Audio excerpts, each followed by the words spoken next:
तुम्हारे पेट की चर्बी सिर्फ खाने की वजह से नहीं बढ़ती। और शायद यही सबसे बड़ा झूठ है जो मॉडर्न फिटनेस इंडस्ट्री ने तुम्हें बेचा है।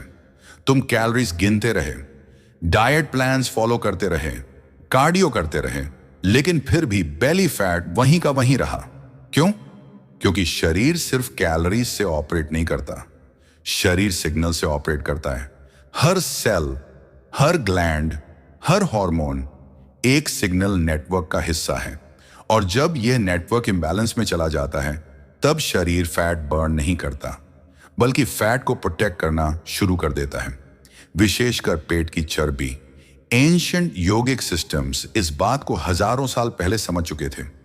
उन्होंने शरीर को सिर्फ मसल्स और बोन्स की मशीन नहीं माना, उन्होंने इसे एक जीवित ऊर्जा तंत्र माना। और उन्हीं सिस्टम्स में एक पॉस्चर छुपा था, इतना सिंपल कि एक बच्चा भी कर सकता है, लेकिन उसके अंदर छुपा मैकेनिज्म इतना गहरा है कि मॉडर्न साइंस आज भी उसे पूरी तरह डिकोड नहीं कर पाई। उस पॉस्चर का नाम है सेतु बंधासन, ब्रिज पोज। लेकिन यह सिर्फ योगा पोज नहीं है, यह एक बायोलॉजिकल सिग्नल है, एक ऐसा पॉस्चर जो साइमल्टेनियसली स्ट्रेस सिस्टम को शांत करता है, नर्वस सिस्टम को रीसेट करता है और मेटाबॉलिज्म को नया इंस्ट्रक्शन देता है। अब सवाल यह है, कैसे? समझो, तुम्हारे शरीर में एक ग्लैंड है, थायराइड। गले के नीचे मौजूद यह छोटी सी ग्लैंड तय करती है कि तुम्हारा शरीर कितनी तेजी से एनर्जी बर्न करेगा। यही ग्लैंड T3 और T4 हार्मोन्स बनाती है, और यही हार्मोन्स डिसाइड करते हैं कि तुम एनर्जेटिक महसूस करोगे या एग्जॉस्टेड, फैट बर्न होगा या स्टोर, मेटाबॉलिज्म तेज रहेगा या स्लो। लेकिन मॉडर्न लाइफस्टाइल ने इस ग्लैंड को लगभग इनएक्टिव बना दिया है। फॉरवर्ड हेड पॉस्चर, झुकी हुई गर्दन, स्क्रीन एडिक्शन, कांस्टेंट स्ट्रेस, इन सब ने थायराइड रीजन की नेचुरल स्टिमुलेशन खत्म कर दी। अब यहां सेतु बंधासन एंटर करता है। जब तुम ब्रिज पोज में उठते हो, तुम्हारी चिन नेचुरली चेस्ट की तरफ आती है। योग में इसे जालंधर बंद कहा जाता है। यह सिर्फ स्पिरिचुअल जेस्चर नहीं था, यह एक एनाटॉमिकल मैकेनिज्म था। इस पॉस्चर में थ्रोट रीजन पर हल्का कंट्रोल्ड कंप्रेशन बनता है, ब्लड फ्लो बदलता है, नेक फैसिया टाइटन होती है और थायराइड रीजन मैकेनिकली स्टिमुलेट होता है। यही कारण है कि कुछ स्टडीज में रेगुलर योगा प्रैक्टिशनर्स के थायराइड मार्कर्स बेहतर पाए गए। लेकिन कहानी यहीं खत्म नहीं होती। असल गेम दूसरा सिस्टम खेल रहा है, कॉर्टिसोल, स्ट्रेस हार्मोन। तुम्हारा शरीर हर स्ट्रेस को सर्वाइवल थ्रेट समझता है, और जब कॉर्टिसोल लगातार हाई रहता है तब बॉडी एक ही काम करती है, फैट बचाओ, विशेषकर एब्डोमिनल फैट। क्योंकि प्रिमिटिव बायोलॉजी के हिसाब से पेट की चर्बी सर्वाइवल रिजर्व मानी जाती थी। यही कारण है कि कई लोग कम खाते हैं, वर्कआउट करते हैं, फिर भी बेली फैट नहीं जाता, क्योंकि शरीर अभी भी स्ट्रेस मोड में है। अब यहां ब्रिज पोज दूसरी तरफ से काम करता है। जब तुम इस पॉस्चर में जाते हो तो स्पाइन और नेक की पोजीशन वेगस नर्व को इनडायरेक्टली स्टिमुलेट करती है।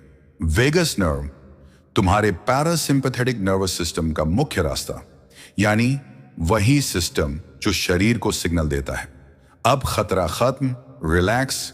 और जैसे ही पैरासिम्पैथेटिक सिस्टम एक्टिवेट होता है, शरीर धीरे धीरे स्ट्रेस मोड से बाहर आने लगता है, स्लीप इंप्रूव होने लगती है, हार्ट रेट स्टेबलाइज होता है, ब्रीदिंग स्लो होती है और कॉर्टिसोल धीरे धीरे नीचे आने लगता है।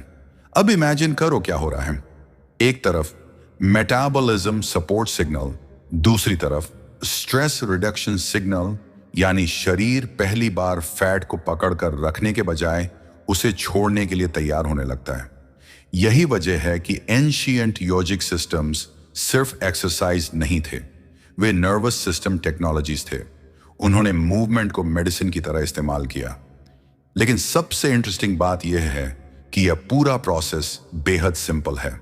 कोई मशीन नहीं, कोई सप्लीमेंट नहीं, कोई एक्सपेंसिव प्रोग्राम नहीं, सिर्फ 5 मिनट सुबह, खाली पेट। अब प्रैक्टिस समझो। पीठ के बल लेटो, घुटने मोड़ो, फीट हिप विड्थ अपार्ट रखो। अब धीरे धीरे सांस अंदर लो, नाक से डीप इनहेल, फिर एक्सहेल करते हुए धीरे धीरे हिप्स ऊपर उठाओ, लेकिन जर्क मत दो। स्पाइन को एक एक वर्टिब्रा की तरह ऊपर उठाओ, जैसे शरीर अनफोल्ड हो रहा हो। अब ध्यान दो, तुम्हारी चिन नेचुरली चेस्ट की तरफ आएगी। फोर्स मत करो, बस पॉस्चर को बनने दो। यहीं पूरा मैकेनिज्म एक्टिवेट होता है। ऊपर होल्ड करो, धीमी ब्रीदिंग, सिर्फ नोज ब्रीदिंग 20 से 30 सेकंड्स। फिर धीरे धीरे नीचे आओ, 5 से 7 बार रिपीट करो बस। लेकिन कंसिस्टेंसी जरूरी है, क्योंकि शरीर ओवरनाइट नहीं बदलता, सिग्नल्स रेपिटेशन से बदलते हैं।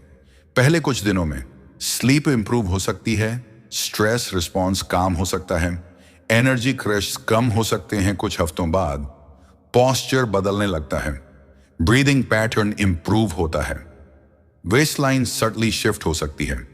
लेकिन सबसे बड़ा बदलाव मिरर में नहीं होता, नर्वस सिस्टम में होता है। आज की दुनिया ने तुम्हारे शरीर को कांस्टेंट अलर्ट मोड में डाल दिया है। Notifications, stress, screens, overthinking, lack of sleep. तुम्हारा शरीर कभी ट्रूली रिलैक्स स्टेट में जाता ही नहीं, और एक स्ट्रेस्ड बॉडी फैट रिलीज नहीं करती। एंशिएंट प्रैक्टिसेस इसी मिसिंग स्विच को एक्टिवेट करने की कोशिश करती थी। इसीलिए योग सिर्फ फ्लेक्सिबिलिटी नहीं था, ये इंटरनल केमिस्ट्री को रेगुलेट करने की टेक्नोलॉजी थी। लेकिन एक जरूरी बात समझ लो, कोई सिंगल पोज मैजिक नहीं है। अगर तुम जंक फूड खाते रहोगे, 4 घंटे सोओगे, क्रॉनिक स्ट्रेस में रहोगे, मूवमेंट बिल्कुल नहीं करोगे, तो सिर्फ एक पोस्चर सब कुछ नहीं बदल देगा।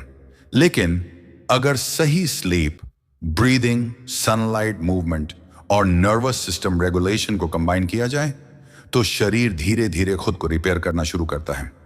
शायद इसी वजह से एंशिएंट ट्रेडिशंस शरीर को मशीन नहीं मानते थे, वे उसे इंटेलिजेंस मानते थे। एक ऐसी इंटेलिजेंस जो सही सिग्नल मिलने पर खुद हील होने लगती है। और शायद तुम्हारा शरीर भी उसी सिग्नल का इंतजार कर रहा है।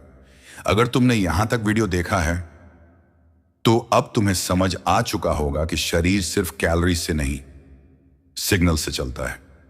कल सुबह सिर्फ 5 मिनट निकालो, एम्प्टी स्टमक ये प्रैक्टिस करो, और अगले 7 दिनों तक अपने शरीर को ऑब्जर्व करो।